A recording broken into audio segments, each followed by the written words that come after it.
Well, bigger may no longer be better for major U.S. drugstores as they struggle to keep customers who are focused on saving money. Major brands, including CVS and Walgreens, are testing out smaller locations with full-size pharmacies inside as they bet on customers needing them more for healthcare rather than other basic or convenient items. Fiona Rutherford joins us here in Studio 57 for more on this. She is a U.S. healthcare reporter at Bloomberg. Fiona, great to have you. Thanks for having me. I feel like the pharmacy experience has been transforming between not being able to access things on the shelf because everything, at least here in New York, seems to be locked up, to now this. How could smaller pharmacies help these larger chains better in terms of connecting with customers? Exactly what you said. I think going to a drugstore nowadays has become less and less of a positive experience for a lot of consumers. There are long lines for the pharmacy.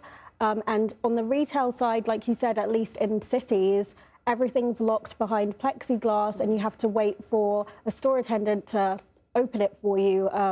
So I think the reality that these companies are facing is that a lot of consumers are looking elsewhere to get better deals, places like Amazon.com, Walmart.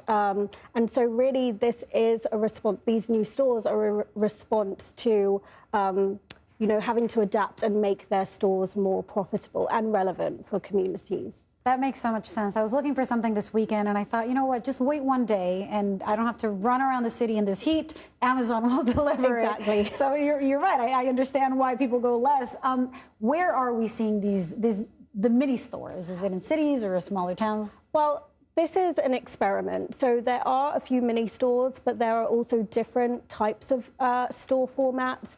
So earlier this year, I got to visit one store in Texas, a Walgreens store, where they've actually flipped the traditional business model on its head. So instead of having the pharmacy at the back of the store, it's now been brought to the front. And this is based on feedback from customers that really, when you go into a Walgreens, all you want is your prescription and then you want to get out.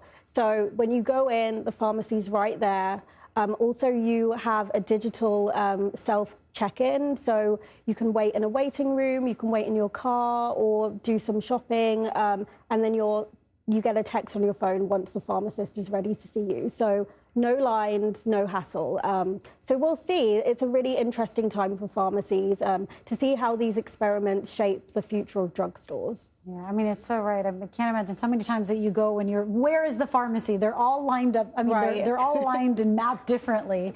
I understand that Walgreens is planning to shutter more than 2,000 underperforming stores. CBS is also closing some nationwide stores, and Rite Aid declared bankruptcy. Is this the end of the drug pharmacy that we've known for decades? It's still to be seen. Really, it's just a response to what we were talking about. They have to remain relevant. Yeah. But the one thing that these companies have going for them, at least Walgreens and CVS, is that they have this huge store footprint across the US. So it's really about using that real estate to their advantage.